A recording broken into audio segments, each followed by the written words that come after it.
தலைவர் படம் அப்படின்னாலே, மக்கள் திலகம் படம் அப்படின்னாலே ஒரு குதூகலம் நமக்குள்ளார எப்பவுமே வந்துருங்க. தமிழ் சினிமா உலகின் மிஸ்டர் எனர்ஜி அப்படின்னு ஸ்க்ரீனில் அப்படி வந்ததுனாக்கா அது நிச்சயமாக எம்ஜிஆராக தான் இருக்க முடியும். அந்த எம்ஜிஆருடைய இடத்தை நிரப்புவதற்கு பல வருடங்கள் ஆச்சு.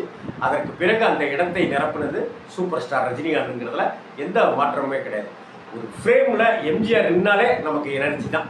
எம்ஜிஆர் 4 வரி பேசினாலே அது எனர்ஜி தான். அதுவும் உலகம் சுற்றும் வாலிபன் அப்படிங்கிற படத்தை பற்றி இன்னைக்கு உங்களோட சில விஷயங்களை பகிர்ந்துக்கணும் அப்படின்னு ஆசைப்படுறேன். கிட்டத்தட்ட வாழ்க்கையில் பல போராட்டங்களை சந்தித்தவர் தான் புரட்சி தலைவர் மக்கள் திலகம் எம்ஜிஆர். ஒரு சாதாரண ஒரு துணை நடிகராக தன்னுடைய வாழ்க்கையை ஆரம்பித்து அதற்கு பிறகு ஒரு சின்ன வேஷம் கிடைச்சி, அதற்கு பிறகு சின்ன சின்ன வேஷங்கள் கிடைச்சி, அதற்கு பிறகு கதாநாயகனாக உருவெடுத்து, அந்த கதாநாயகனாக உருவெடுத்து சில வருடங்கள்லேயே தனக்குன்னு ஒரு இமேஜை உருவாக்கிக்கிட்ட, தனக்குன்னு ஒரு ரசிகர் கூட்டத்தையே உருவாக்கிக்கிட்டவர் தான், அந்த மேஜிக் பண்ணவர் தான் எம்ஜிஆர் அவர்கள். அது மட்டுமா எம்ஜிஆருடைய சாதனை? இன்னைக்கு தமிழ் சினிமாவில் எல்லா விஷயத்துக்குமான ஒரு கதையை உருவாக்கி வச்சிருக்கிறவர் தான் எம்ஜிஆர். அதைத்தான் எம்ஜிஆர் ஃபார்முலா அப்படின்னு சொல்லிட்டு இருக்கிறோம். அந்த எம்ஜிஆர் ஃபார்முலாங்கிறது வேற ஒன்றும் இல்லை, ஒரு படத்துக்குடைய வெற்றி ஃபார்முலா தான் எம்ஜிஆர் ஃபார்முலா. அந்த எம்ஜிஆர் ஃபார்முலாவை தான் உல்டா புல்டா பண்ணி என்னென்னமோ வகையில் இன்னைக்கு வரைக்கும் படம் எடுத்துட்டு இருக்கிறாங்க நம்ம தமிழ் சினிமா உலகத்தில். இந்த வகையிலையும் எம்ஜிஆர் ஒரு ஆகச்சிறந்த சாதனையாளர் தான். அதே போல் 50களுடைய கடைசியில் எம்ஜிஆர் தானே தயாரித்து ஒரு படத்தை இயக்கினார். அந்த படம் மிகப்பெரிய வெற்றி அடைந்தது. நாடோடி மன்னன் அப்படிங்கிற அந்த படம். இந்த படம் ஓடுனுச்சுன்னா நான் மன்னன், தோத்து போயிட்டா நான் நாடோடி அப்படின்னு எல்லா காசையும் போட்டு எடுத்த படம் கிட்டத்தட்ட மிக பிரம்மாண்டமான வசூலை கொடுத்ததுங்கிறது தான் நிஜம். அதை அடுத்து எம்ஜிஆர் அவர்களுடைய வாழ்க்கையில் பல படங்கள் முக்கியத்துவம் வாய்ந்த படங்களாக இருக்குது. குடியிருந்த கோவில் மாதிரியான படம், எங்கள் வீட்டு பிள்ளை மாதிரியான படம்னு நிறைய சொல்லலாம். அடிமை பெண் மாதிரியான படங்கள்லாம் சொல்லலாம். எம்ஜிஆர் தயாரித்த படம் அது மாதிரிலாம் இருக்குது. ஆனால் 70களுடைய நடுவில் கிட்டத்தட்ட 1973ஆம் ஆண்டில் எம்ஜிஆர் ஒரு படம் எடுத்தார். 50களில் எம்ஜிஆர் படம் எடுத்த காலகட்டம்ங்கிறது தன்னை யாருன்னு நிரூபிக்க வேண்டிய கட்டாயம் எம்ஜிஆருக்கு இருந்துச்சு. நான் எவ்வளோ பெரிய நடிகர் தெரியுமா அப்படிங்கிற ஒரு கட்டாயம் எம்ஜிஆருக்கு இருந்துச்சு. அதே போல் 1973ஆம் ஆண்டிலையும் எம்ஜிஆர் அவர்களுக்கு, புரட்சி தலைவர் அவர்களுக்கு ஒரு கட்டாயம், ஒரு நிர்பந்தம் ஒன்று ஏற்பட்டுச்சு. திமுகவிலிருந்து விலக்கப்பட்ட எம்ஜிஆர் அவர்கள் சினிமாவில் கோலோச்சி கொண்டிருந்த காலம். இன்னும் சொல்ல போனால் கிட்டத்தட்ட அந்த அந்த அந்த பீரியடு 70களுங்கிறது ஒன்று சினிமாவில் அவருடைய மார்க்கெட்டு குறைவதற்கான காரண காரியங்களோடு இருந்தது. காரணம் வயது. அதே போல் எம்ஜிஆர் தன்னுடைய கட்சியை, தன்னுடைய பலத்தை நிரூபிக்க வேண்டிய கட்டாயத்திலையும் இருக்கிறாரு. திராவிட முன்னேற்ற கழகத்திலிருந்து விலக்கி வைக்கப்பட்ட எம்ஜிஆர் அவர்கள், விலகிய எம்ஜிஆர் அவர்கள் இந்திரா காந்தி மாதிரியானவர்களுடைய பின்னணியில் இயங்கி கொண்டிருந்த அப்படின்லாம் சொல்லப்படுது. அதற்கு பின்னணியில் பல காரணங்கள் சொல்லப்படுது.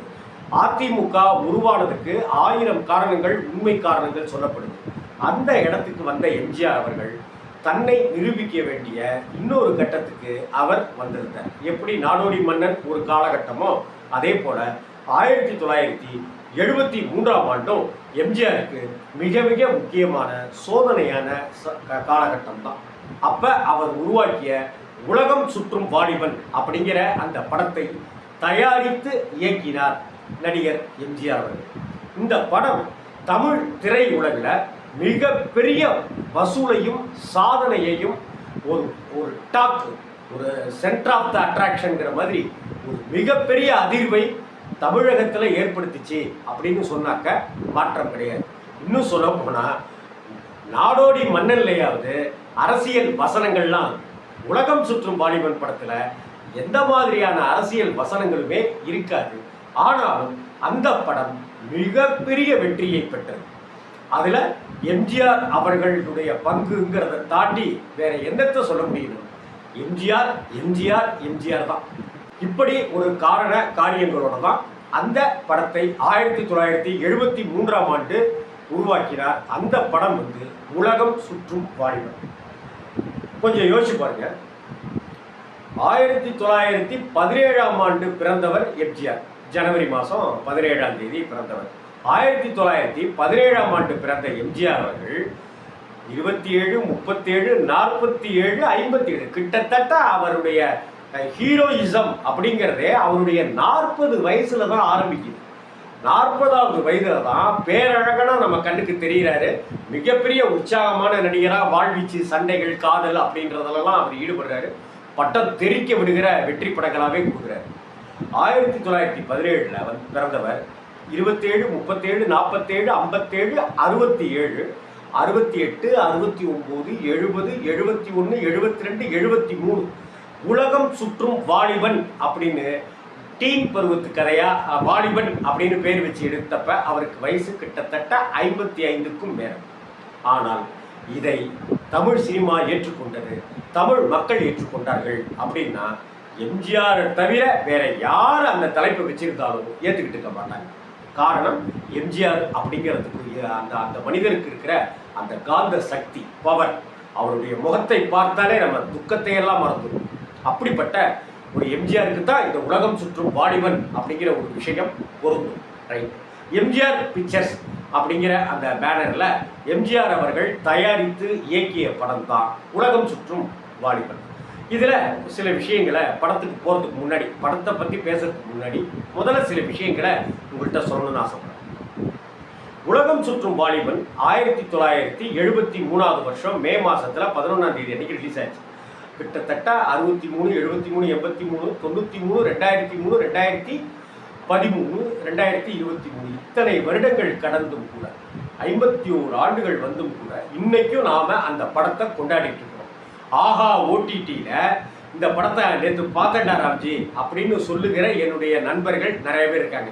சார், நீங்கள் உலகம் சுற்றும் வாலிபன் படத்தை பற்றி நீங்கள் முன்னாடி ஒரு தடவை எழுதியிருந்தீங்கல்ல, அந்த கட்டுரையை படிச்சுட்டு நான் வந்து ஆகாவில் பார்த்தேன் சார், அவ்வளோ கண்ணில் ஒத்திக்கிற மாதிரி படம் பண்ணியிருக்காங்க சார் அப்படின்னு சொன்ன நிறைய என்னுடைய வாசகர்கள் நிறைய பேர் உண்டு.